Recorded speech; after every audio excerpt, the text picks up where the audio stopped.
My boyfriend said I was just for fun after 5 years together while his... For most of my 20s, I had believed that love, steady, reliable love, was something you built day by day. That's what I thought I had with Marcus. 5 years together. 3 years, sharing a small but cozy apartment with mismatched furniture we'd chosen together. A joint account strictly for bills. A rhythm of life that felt so natural I stopped questioning whether it was growing or just repeating. His family treated me like I was already part of theirs. His mother hugged me at every holiday gathering. His father saved me a seat at the table. And even his hard-to-impress sister nodded approvingly whenever I brought dessert. More than once, Marcus squeezed my hand during dinner when someone mentioned marriage. "I'm saving up," he'd whisper. "You deserve something unforgettable." And I believed him, why wouldn't I? 5 years should mean direction. Commitment. Intent. I didn't realize how wrong I was until the night his cousin, Blake, came back into town after years of working overseas. I had been invited to join them for their welcome home outing, but work had other plans. Marcus kissed my forehead, promised he wouldn't be out late, and left wearing the cologne I bought him for our anniversary. He didn't stumble in until 4 in the morning, smelling like liquor and bad decisions. I chalked it up to excitement. Blake was practically his brother. The next morning, Blake added me on social media, dropped a casual "hey, good to finally connect," and began commenting on things I posted. Nothing flirty, nothing strange, just friendly. Marcus laughed when I showed him. "Blake is like that with everyone," he said. He talked to a wall if it responded. I didn't think anything about it. 2 weeks later, everything cracked. We were at a backyard cookout hosted by one of Marcus's old friends. People were playing cornhole, kids were splashing in inflatable pools, and smoke from the grill drifted across the lawn. I headed inside to grab more drinks, humming along with the music, not realizing the sliding door had been left slightly open. Men never realize how far their voices carry when they think no one's listening. "So, when's the big proposal, man?" someone joked from the patio. Marcus laughed, this loud, careless sound I hardly recognized. "Propose? To who?" "To your girlfriend. The one you live with," someone replied. I froze with my hand around a beer bottle. Marcus snorted. "Come on. She's fun. Sweet, loyal. But she's not, the kind you marry." My stomach dropped so fast I thought I might faint. Another friend pushed. "What does that even mean?" "It means some women are just comfortable. Easy to be around. And then there are the ones you build a life with." He paused, then added, "I already met the real deal back in college. You remember Alina? She's the one. Always was." The world tilted. He kept going, like my heart wasn't shattering a few feet away. "She dumped me. Yeah, but she'll come around eventually. When she does, I'm there. Until then," he shrugged, "I'm not going to be alone." Laughter erupted. Someone made a joke about me, dropping hints nonstop about rings. And Marcus just smirked. I stood in that kitchen, gripping 2 beers so tightly the cold stung my palms. 5 years. 5 years of belief, partnership, planning, love, or whatever I thought love was. And to him, I was just holding his place in line until his fantasy woman returned. I didn't cry. I didn't confront him. I walked outside with a smile plastered on my face, handed everyone their drinks, and sat next to Marcus as he draped his arm around me like I belonged there. But something inside me quietly died. And once something dies, you stop trying to resuscitate it. You start planning your exit. But I had no idea someone else at that barbecue had seen what I didn't, and he was about to change everything. If someone had told me a month earlier that the first person to notice my heartbreak wouldn't be my best friend, or my mother, or even Marcus himself, but his cousin Blake, I would have laughed. Blake, the world traveler with too many stories and not enough filter. Blake, who greeted everyone with the same warm, open energy that made strangers overshare and kids run straight into his arms. He was the last person I expected to pay attention to anything subtle. And yet he did. After the barbecue, I didn't fall apart. I didn't confront Marcus or scream or slam doors. Instead, I slipped quietly back into my life with a strange, hollow calm. I cooked dinner. I worked overtime. I smiled when Marcus told me he'd be hanging out with friends. I even laughed at a joke he made during movie night, though I can't remember what it was. But inside, something had shifted. Every routine felt like a performance I wasn't invested in anymore. Marcus didn't notice, not the quiet, not the distance, not the way I stopped reaching for him. But Blake did. It started with harmless messages, funny memes, little comments about my posts, a random recommendation for a podcast I might like. I replied because it was easier than thinking about my relationship. And Blake was easy to talk to, easier than Marcus had been in months. One afternoon, he sent a voice note. "Hey, I'm grabbing coffee near your office. Need a caffeine rescue? I almost said no. It felt too soon, too strange. But my head was pounding from the fluorescent lights, and the knot in my chest hadn't loosened in days. So I said yes. He was already sitting by the window when I arrived, tapping a rhythm on his cup. When he saw me, he smiled. Not a flirty smile, not a knowing smile, just a warm one. One that felt like a blanket thrown over cold shoulders. You look tired, he said gently. I laughed. Thanks. I think. I mean it in a human way, not an insult. You just seem heavy. He paused. Is everything okay? For a moment, I almost told him everything. Almost confessed that I'd heard the man I loved outline my expiration date like it was a joke. But I swallowed it down. Work stuff, I lied. Blake's eyes didn't buy it, but he didn't press. Instead, he talked about traveling. How he'd learned to cook in Thailand, how he got lost in Istanbul for 3 hours, how he missed real American diner food more than anything. I found myself laughing more in 1 hour with him than I had in weeks with Marcus. When we parted ways, Blake said, "Let me know if you ever need a break from the world again." I didn't realize how much I would need that offer. Within days, we started meeting for coffee regularly. Then lunch. Then late dinners when Marcus was working late, something that had become suspiciously frequent. But Blake wasn't filling a romantic gap. Not yet. He was filling the space where someone should have cared about me. The space Marcus left empty. He noticed things Marcus never did. Like how I always order extra napkins because I spill everything, or how I tuck my necklace chain inside my shirt when I'm nervous. During one lunch, he slid a cup of chamomile tea toward me without asking. You drink this when you're overwhelmed, he said casually. I stared at him. How did you? You mentioned it once. Months ago. He shrugged. Doesn't everyone pay attention to the people in their lives? The answer burned on my tongue, no. Marcus didn't. But I still didn't tell Blake the truth. At least, not yet. Instead, I started pulling back from Marcus in quiet ways. I stopped doing his laundry. Stopped reminding him about appointments. Stopped packing him lunches, or leaving sweet notes on the kitchen counter. He didn't comment once. One night, as I sat beside him on the couch, I realized he hadn't really looked at me in weeks. He scrolled on his phone while I stared at the TV screen without absorbing a thing. And then my phone buzzed. A message from Blake. Are you okay tonight? Something feels off. Marcus didn't even glance at me when I picked up my phone. The man I'd spent 5 years loving didn't notice the ache in my chest, but his cousin, who'd known me only weeks, somehow felt it. I didn't respond immediately, because that was the moment I understood. I was already slipping out of my old life and into something I didn't yet have a name for. But Blake wasn't the only one paying attention. Someone else in Marcus's circle had seen everything, and they were about to become the spark that finally blew the whole truth open. 4 weeks. I lived in a strange limbo, half in the relationship I had already emotionally abandoned, and half in a quiet space of clarity that grew every time I talked with Blake. It felt like standing in the doorway between 2 rooms, unable to step fully into either. I kept waiting for Marcus to notice something. Anything. The way I no longer curled up against him on the couch. The way I stopped asking about his day. The way I pulled away when he kissed me goodnight. But Marcus was comfortable, and comfort is the enemy of awareness. He saw what he wanted to see. His girlfriend still there, still dependable, still orbiting his life like she always had. But other people noticed. One evening, while Marcus was out with his buddies, I got a message from Tessa, his childhood friend who had always been civil with me but never particularly close. Her text read, "Can we talk? It's important." I stared at the screen, confused. Tessa wasn't the dramatic type. She didn't message people out of the blue, unless something serious was happening. We met at a small cafe near my apartment. Tessa waved me over, her expression tight, like she was bracing for impact. After a few minutes of small talk, she leaned forward. "I wasn't sure if I should tell you," she began. "But I figured if it were me, I'd want someone to." My pulse picked up. "Tell me what?" She exhaled hard. "At the barbecue a few weeks ago, I heard Marcus talking. About you." My fingers tightened around my mug. She continued.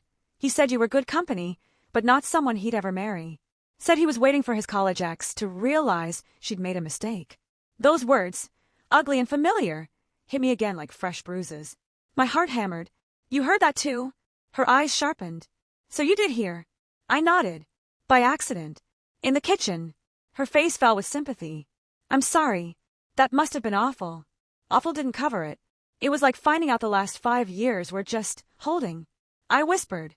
Like he was waiting for someone better. Tessa didn't rush to comfort me. She let the words sit, heavy and honest. Then she said something that shocked me. You deserve better than waiting rooms disguised as relationships. I stared at her, stunned. I hadn't expected support from her of all people. She sipped her latte, then continued. And just so you know, Marcus has been talking a lot about Alina lately. Showing her pictures to his friends. Saying things like, if she reached out tomorrow, I'd drop everything. It's not fair to you. A sharp ache twisted in my chest. Not heartbreak anymore, just insult. I don't know why he keeps pulling you along like this, she said softly. But I didn't want to stay silent. I was quiet for a long moment, absorbing her words, her honesty, the confirmation of everything I already knew. Finally, I said, thank you. Really. I wish he valued me half as much as strangers seem to. Tessa reached across the table, lightly touching my wrist. Marcus is a good guy in a lot of ways. But he's selfish in relationships. He always has been. And if I'm being blunt, losing you might be the thing that forces him to grow up. We parted ways after that, but what she said stayed with me the whole walk home. Because deep down, I had already decided Marcus and I were done. My heart had signed the papers, I just hadn't spoken the words aloud yet. That night, when Marcus came home smelling faintly of beer, he made a lazy comment about how I looked too serious. I wanted to laugh, or scream, or both. Instead, I just asked, Marcus, are you happy with me? He blinked, confused. Yeah? Why wouldn't I be? Do you see a future with me? I pushed gently. He hesitated. Why are you asking stuff like that? You know how I feel about pressure. Pressure. 5 years together, and wanting clarity was pressure. Everything clicked into place. I saw the truth clearly, painfully. Marcus didn't fear commitment. He feared deciding against better opportunities. Later that night, I texted Blake. Can we talk tomorrow? His reply came instantly. Absolutely. I'm here. I didn't know it then, but that conversation would be the turning point. Not just for me and Marcus, but for everything that came next. Because when I finally confronted Marcus, he didn't react at all like I expected, and someone else was there to witness the explosion. The next morning, I woke up with a strange steadiness in my chest. Not peace exactly, but certainty, like the storm inside me had finally chosen a direction. I was done pretending things were fine. Done acting like Marcus's indifference was normal. Done being the placeholder in a life I wasn't invited to share fully. I showered, got dressed, and made coffee in silence. Marcus barely looked up from his phone when I placed a cup in front of him out of habit, then instantly regretted doing so. So, he said casually, scrolling, Blake asked if we want to go bowling this weekend. My stomach tightened. Blake hadn't mentioned anything to me. Maybe he was waiting for our talk. Maybe he sensed what was coming. I sat down across from Marcus. We need to talk. He didn't even lower his phone. About what? The ignorance in his voice made something inside me crack. Not heartbreak, not anger, but clarity. About us, I said firmly. That made him pause. He set his phone down but didn't look concerned. More annoyed, like I'd interrupted him during a game. Is this about the whole marriage stuff again? He sighed. I told you I'm not ready. Why do you keep bringing this up? I'm not bringing up marriage, I said. I'm bringing up how you really see me. His brows furrowed. What are you talking about? I took a slow breath. I heard what you said at the barbecue. He blinked. What did I say? That I'm not the kind of woman you marry, I said quietly. That I'm convenient.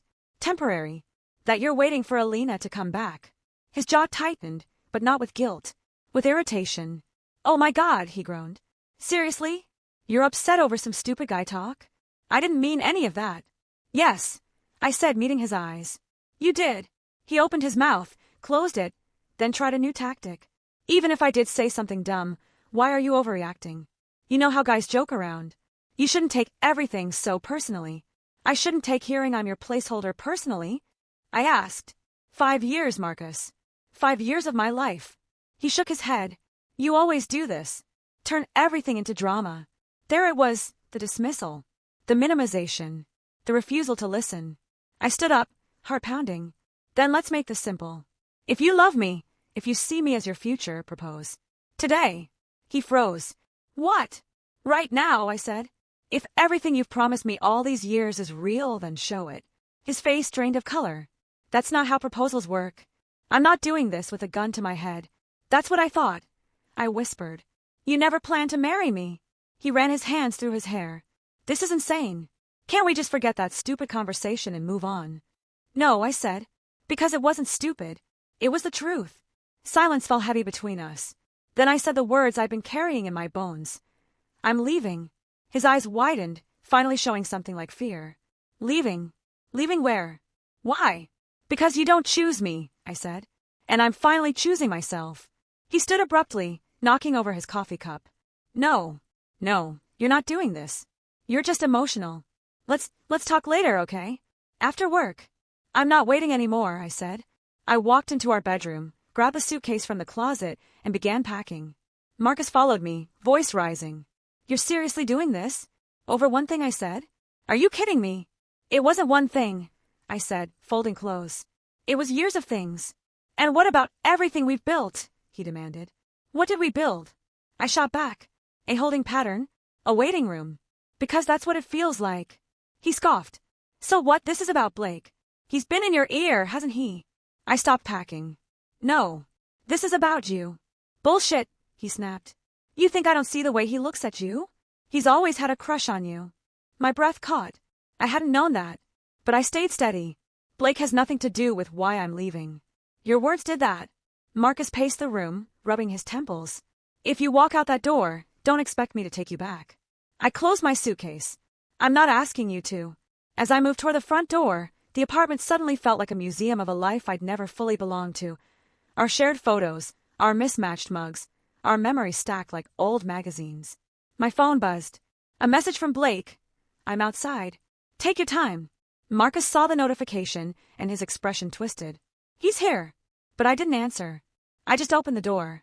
Because when I stepped outside, Blake wasn't alone, and who stood beside him turned everything into a wildfire. When I stepped out of the apartment building with my suitcase rolling behind me, I expected Blake to be leaning against his car with that steady, quiet concern he always carried. I expected maybe a sympathetic smile, maybe a "you okay?" What I didn't expect was the woman standing beside him. Marcus's mother. Her arms were folded, her expression tight. Not angry, not surprised, just deeply, heartbreakingly sad.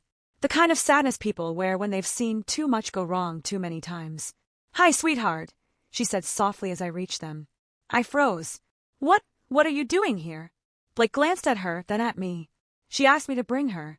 She said she needed to talk to you, privately, before Marcus made things worse. My throat tightened. He called you.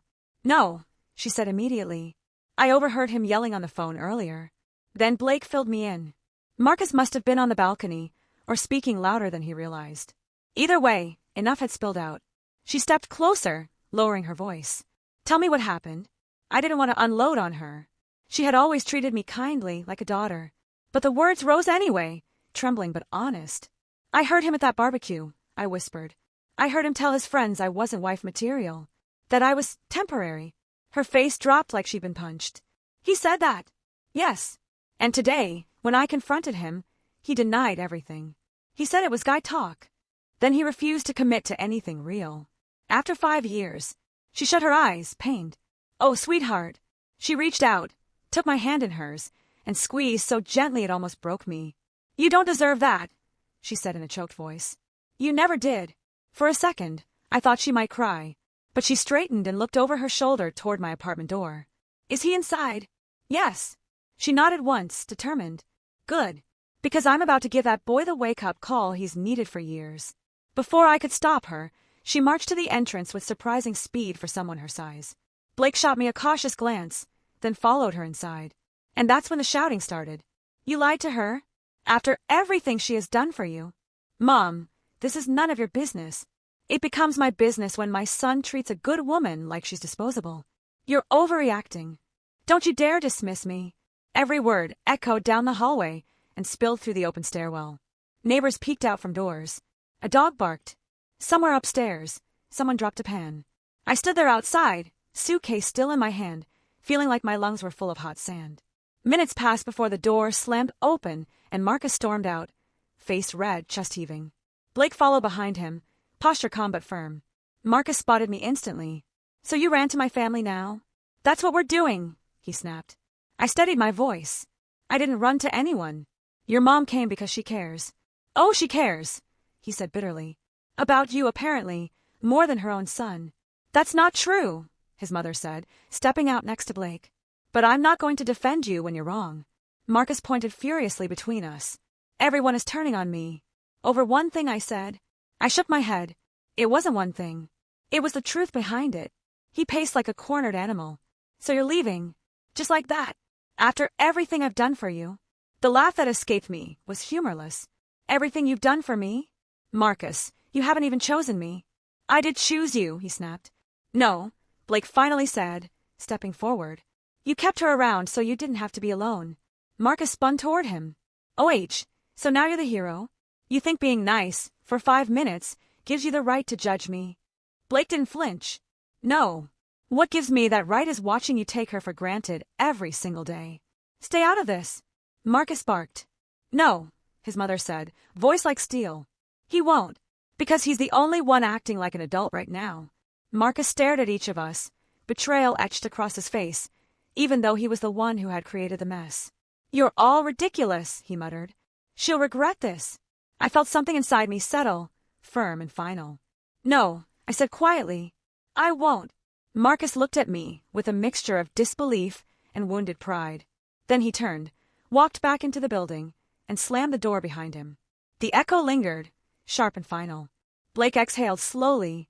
Marcus's mother rubbed her temples. I felt the air shift, lighter, but trembling with the weight of everything that had just happened. Blake finally broke the silence. Come on, he said softly. Let's get you out of here. I nodded, pulling my suitcase toward his car. But as we drove away, none of us knew the fallout that was coming. Because Marcus wasn't done. And the way he chose to retaliate next, none of us saw that coming. In the days that followed, I expected Marcus to cool off. Maybe send a half-hearted apology. Maybe pretend he never exploded in front of his mother and cousin. Maybe, if a miracle existed, reflect on what he'd done. But Marcus didn't choose reflection. He chose retaliation. Blake dropped me at my temporary place that night, an Airbnb I'd booked until I found something long-term. He carried my suitcase inside and didn't leave until I promised I'd text if Marcus tried to contact me. But Marcus didn't show up. Not at my door. Not in my messages. Instead, he went online. The first screenshot came from Mila, my best friend. 2 days later. Mila, I'm not trying to stir anything, but you need to see this. Attached was a Facebook post from Marcus. A vague one. A strategic one. Crazy how some people will throw away 5 years and lie about everything just to chase something new. Wild. I stared at my phone, pulse slow and cold. He didn't name me. Didn't name Blake. But everyone who knew us knew exactly who he was talking about. The comments were already stacking up. You're better off, man. Some girls don't appreciate loyalty. She'll regret it. I locked my phone, then unlocked it again, then locked it again. My stomach churned, but I refused to let myself spiral. I didn't respond, didn't react, didn't even text Blake. By the next morning, Marcus had posted again. Another vague, pointed jab. Never trust someone who's always just friends with your family members. They're usually hiding something. This time the comments were nastier. Disgusting. Family betrayal is the worst. Bro, you dodged a bullet. Mila called me immediately. Are you okay? Because if you want, I'll go full FBI mode in the comments. I laughed weakly. No. It's fine. Let him rant. She paused. He's hurting, sure. But that doesn't give him the right to twist the story. It doesn't, I agreed. But he will anyway. And he did. Later that afternoon, someone from Marcus's friend group, someone I barely knew, sent me a DM. Hey, I don't know what he's telling people, but you should know he's saying you cheated with Blake. It's blowing up in the group chat. My breath caught. Of course. The narrative shift. The deflection. If Marcus wasn't the bad guy, someone else had to be. I didn't respond. I didn't have the energy. But someone else did. That evening, my phone rang. Blake. You saw his posts, he said quietly, not a question. Yes. He sighed. I'm sorry. I didn't expect him to go public. Neither did I. I hesitated. Your family, will they believe him? No, Blake said firmly. They know who he is. They know who you are. And they know how he reacts when he feels humiliated. I swallowed. This is going to make things messy. They're already messy, Blake said. But you're not dealing with this alone. His calm steadiness softened the ice in my chest. But I didn't want Blake fighting my battles. Not when the whole situation already drew a messy line through their family. I'll be okay, I said gently. I know you will, Blake replied. But that doesn't mean you shouldn't have support. We ended the call, but my phone buzzed again a minute later. This time, it was Marcus's sister, Zoe, the sister who had never liked me. The sister who always made passive-aggressive remarks about my clothes, my job, my relationship. So when I saw her name, I braced for an attack. Instead, her message stunned me. I saw what Marcus is posting. I told him to delete it. I also told Mom the truth. Everything he said that night at the barbecue. For what it's worth. I'm sorry. I should have had your back sooner. I stared at the screen, floored. Zoe. Apologizing to me. The world had officially flipped on its axis. Before I could process that miracle, another notification popped up, this time from Marcus himself. Marcus, we need to talk. You owe me that much. Owe him. After everything. My jaw tightened as I typed back. I don't owe you anything. Seconds later, a new message arrived. If you don't talk to me, I'm coming to your work. My heartbeat stuttered. I took a breath, trying to steady the rising panic. And then my phone buzzed again, this time with a call from an unknown number. I answered cautiously. Hello. A familiar voice spoke on the other end. It's me. I need to tell you something, and you're not going to like it. It was someone I didn't expect to hear from. Not now, not like this. Because what they revealed about Marcus's next move made everything so much worse, and forced me to make a decision I wasn't ready for. The unknown number turned out not to be so unknown after all. When I answered and heard, it's Todd, my stomach tightened. Todd, Marcus's loudest, rowdiest friend. The same friend whose backyard hosted the conversation that gutted my relationship. He was the last person I expected to reach out. I need to tell you something, he repeated, voice lower than I'd ever heard it.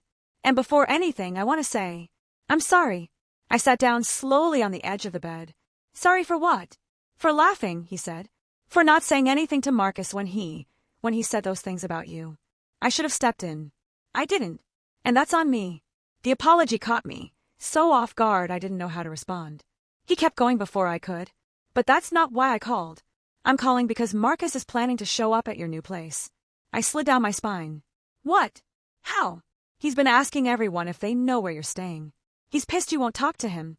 And today he told the guys he's taking matters into his own hands. Todd paused. I don't trust what he means by that.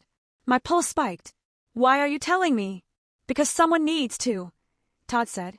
And he sure as hell won't listen to me warning him to back off. I closed my eyes. The calm I tried so hard to build all week wavered.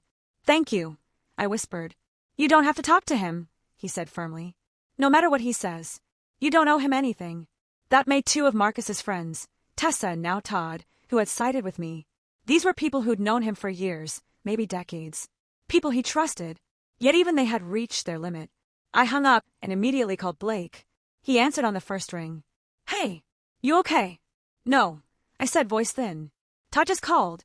Marcus is trying to find my new address. Silence. Then Blake's voice, hard as stone. He's not going anywhere near you. He said he'd come to my work too, I added. Then you're not going to work alone tomorrow, Blake said. I'll take you. I don't want you stuck in this family mess, I murmured. I'm already in it, he said. And I'm not going anywhere. I didn't argue. I couldn't. Fear had threaded itself too tightly around my ribs. The next morning, Blake drove me to work. He sat in the parking lot for 20 minutes after I went inside, just to make sure Marcus didn't show. He texted me every hour. I kept checking the windows. Marcus didn't come. I almost relaxed. Until, during my lunch break, the receptionist approached my desk. There's someone here asking for you, she whispered. My blood ran cold. Who? She hesitated. He wouldn't give a name. He just said he needs to speak with you urgently. Marcus. My legs trembled as I walked to the lobby. But when I rounded the corner, it wasn't Marcus. It was his sister, Zoe. She stood there wringing her hands, her usual cold confidence replaced with something almost apologetic. Can we talk outside? She asked, voice small. I followed her to a bench near the parking lot. She sat down, fidgeting. I shouldn't be here, she said. But I can't let Marcus mess up your life any more than he already has. What happened? I asked cautiously. Zoe took a shaky breath. He found out Blake drove you the night you left. And now he's convinced you two were sneaking around behind his back. I closed my eyes. We weren't. I know, she said quickly. And I told him that. Mom told him that. Dad told him that. But he's in this spiral. He's angry and humiliated and looking for someone to blame. Well, I'm done being blamed, I said softly. Zoe nodded. I know. That's why I came. There's something else, he said. My stomach twisted. What? He said he's going to fix things his way. And whenever Marcus says that, it never means something good. I felt the world tilt slightly under my feet. Zoe grabbed my hand, a shock in itself. Please be careful. Anne, I'm sorry. For everything. For how I treated you before. You didn't deserve it. Something in her voice cracked. and she stood abruptly. I have to go before he notices I'm gone. She walked away quickly, leaving me on the bench, my hands cold and trembling. When I lifted my phone to call Blake, a message from Marcus flashed across the screen. We're talking today. One way or another. My breath hitched. One way or another. And that's when I realized Marcus wasn't just lashing out. He was unraveling, and the next place he showed up would put all of us on a collision course I couldn't escape. By the time Blake picked me up from work that afternoon, I was wound so tightly I felt like a string ready to snap. I kept replaying Marcus's message, one way or another. Each time I heard it in my mind, something inside me clenched. Blake took one look at my face when I climbed into the car. What happened? I handed him my phone. He read the message, jaw tightening. He's escalating. That's what scares me, I whispered. We're not going to leave you alone tonight, Blake said firmly. You can stay with me. I've already talked to Eric and my parents. They're all aware of what's going on. My throat tightened. His whole family was stepping in, quietly, without fanfare. Even Zoe had reached out. Meanwhile, Marcus was choosing chaos over accountability. We drove in tense silence back to Blake's apartment. I carried my bag inside, and Blake double-checked the door locks. I tried to focus on breathing evenly, but every small sound outside made my shoulders jump. We made dinner together, Blake chopping vegetables while I stirred pasta, but it felt like we were waiting for something bad to happen. The quiet between us wasn't uncomfortable, it was charged. Halfway through the meal, Blake's phone buzzed. He glanced at the screen and frowned. What is it? I asked. It's my mom. He answered. Hey, yeah, wait, what? When? Are you sure? His voice dropped lower. Okay, we'll stay put. Call me if anything changes. When he hung up, his expression was grim. That was my mom. Marcus showed up at their house. My heart skipped. Why? He said he needed to talk sense into the family because everyone is taking your side. Dad told him to leave. Apparently he stormed off. And she thinks he's coming here? I whispered. Blake nodded. Probably. My hands trembled slightly. Blake reached across the counter and covered my hand with his. I'm here, he said softly. You're safe. I nodded, but my heartbeat kept racing. It started with a knock. Loud. Sharp. Too familiar. Blake stiffened instantly. Stay in the bedroom. No, I whispered. He stepped toward me, voice gentle but unwavering. Please, let me handle this. I didn't argue. I slipped into the bedroom and cracked the door just enough to see the entryway. Another knock, harder this time, followed by Marcus's voice. Open the door, Blake. I know she's in there. Blake opened the door only a few inches, just enough to stand in the frame. What do you want? Blake asked, voice flat, unreadable. Marcus shoved against the door immediately, but Blake braced his arm and held firm. You don't get to play gatekeeper, Marcus snapped. She owes me a conversation. No, Blake said. She doesn't. Marcus laughed without humor. Oh, right. Because now you're her hero. Give me a break. Lower your voice, Blake warned. I'm not leaving until she talks to me. She told you she was done. Respect that. Marcus sneered. You think this is about respect? She's been in my life for 5 years. And she just walks out. And you swoop in and act like I'm the villain. Blake didn't raise his voice. Didn't push. Didn't insult. He simply said, You made your choices. For a second, Marcus went completely still. Then he lunged forward, trying to push the door open wider. Blake held firm, body blocking every inch. Back up, Blake said sharply. I'm not backing up. Marcus shouted.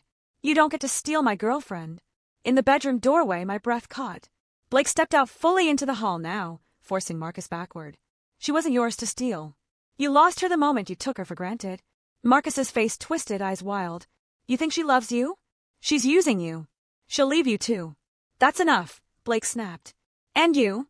Marcus suddenly shouted louder, eyes darting past Blake toward me. He had seen the cracked door. You think you're better than me now? Running off, playing the victim. Blake moved instantly, blocking Marcus's view. You need to leave. Now. Before I call the police. Marcus shoved him hard. Blake didn't fall, but the sound of impact jolted through me. For one breath, the hallway was silent. Then Blake stepped forward, gripping Marcus by the front of his jacket, and pushed him back just enough to make his point. Don't ever put your hands on me again, Blake said, voice low, icy, dangerous in a way I'd never heard. Marcus froze, and for the first time since this all began, he looked scared. He straightened his jacket, swallowed hard, and pointed at us both. This isn't over, he muttered. You two deserve each other. And then he turned and stormed down the hallway, the slam of the stairwell door echoing long after he was gone. Blake locked the door and leaned his forehead against it for a moment, exhaling slowly. I stepped out of the bedroom, adrenaline still coursing through me. He's losing control, Blake said quietly. And that scares me. Me too, I admitted. Because Marcus wasn't finished. Not even close. And the message he sent later that night proved just how far he was willing to go, and it forced someone unexpected to intervene. That night, sleep was impossible. Even after Marcus stormed off, even after Blake checked the locks twice, even after he sat beside me on the couch reassuring me that everything would be okay, I couldn't shake the feeling of looming danger. It was like Marcus had cracked open some darker, unstable part of himself, and now none of us knew what he was capable of. Blake insisted I stay in the bedroom while he slept on the couch, claiming he wanted to be closer to the door just in case. I tried arguing, but he wouldn't budge. The truth was, neither of us trusted Marcus's state of mind. Around 1:30 a.m., as the city outside settled into its quiet hum, I finally drifted into a shaky half-sleep. Then my phone buzzed. One vibration. Then another. Then another. I blinked myself awake, heart thudding. The screen lit up with a name that made my blood run cold. Marcus. 5 messages. All sent in under a minute. With trembling fingers, I opened them. Marcus, you think you can hide? Marcus, you think he's going to protect you? Marcus, you don't know what I know. Marcus, you don't know what he's been keeping from you. Marcus, let's see how perfect Blake looks when the truth comes out. I sat up so fast the blanket fell off me. My stomach twisted. What truth? What was he talking about? I climbed out of bed and hurried toward the living room, where Blake was half asleep on the couch. As soon as he heard my footsteps, he sat up instantly. What's wrong? He asked, already alert. I handed him the phone. As he read the messages, a shadow crossed his expression. Not fear, but something tense and unreadable. He's bluffing, Blake said quietly. Are you sure? I whispered. He hesitated. Just for a second, but I saw it. What is it? I asked, stepping closer. Blake, what is he talking about? Blake rubbed his hands over his face. It's nothing that should matter right now. That's not an answer. He exhaled, long and frustrated. He's trying to manipulate you. He wants you confused, scared, second-guessing everything. But is there something he could be referring to? I pressed. Anything at all. Blake looked away, and the silence screamed louder than any words. Before he could respond, a knock sounded at the door. My heart seized. Blake stood immediately. Get back into the bedroom. No, I whispered fiercely. Not again. The knock came again, firm, but not angry this time. Not like Marcus's pounding earlier. Blake approached the door cautiously, checking the peephole. His posture immediately changed. What is it? I whispered. Blake didn't answer. He unlocked the door and pulled it open. Standing in the hallway was someone I hadn't seen in weeks, but whose presence instantly wrapped the space in gravity. Marcus's father. A quiet man. A strict man. A man who rarely intervened, but when he did, people listened. And his face looked devastated. May I come in? He asked Blake softly. Blake stepped aside. Of course. Marcus's father walked in slowly, removing his hat, eyes heavy with something between sorrow and shame. When he finally looked at me, his voice cracked. I'm sorry, he said, for everything my son has put you through. My throat tightened.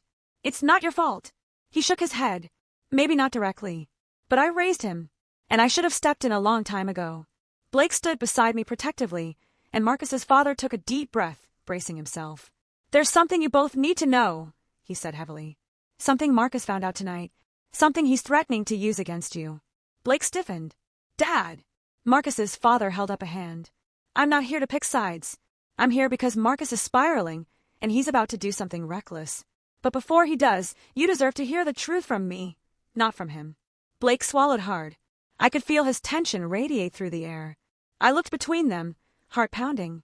Tell me what truth? Marcus's father took a seat, exhaled slow, and rubbed his temples. It's about what happened 2 years ago, he said. The night Blake ended up at our house with a split lip and blood on his shirt. The night everyone thought he got into a bar fight. My breath caught. Blake closed his eyes. Marcus's father continued, voice rough. That night wasn't a bar fight. It involved Marcus. And if he tells the story his way, it's going to tear all of you apart. A chill flooded me, from my spine to my fingertips. What happened? I whispered. Marcus's father looked up with haunted eyes. The truth is, Blake took a hit for you long before you ever knew you needed saving. And the story he told next shattered everything I thought I understood about Blake, about Marcus, and about the night that changed all of our lives without me knowing. Marcus's father sat heavily in the armchair, elbows on his knees, fingers interlocked like he was holding something fragile between them. Blake stood behind me, stiff, silent, bracing for impact. "The night Blake showed up bloody," Marcus's father began, "your name never came up.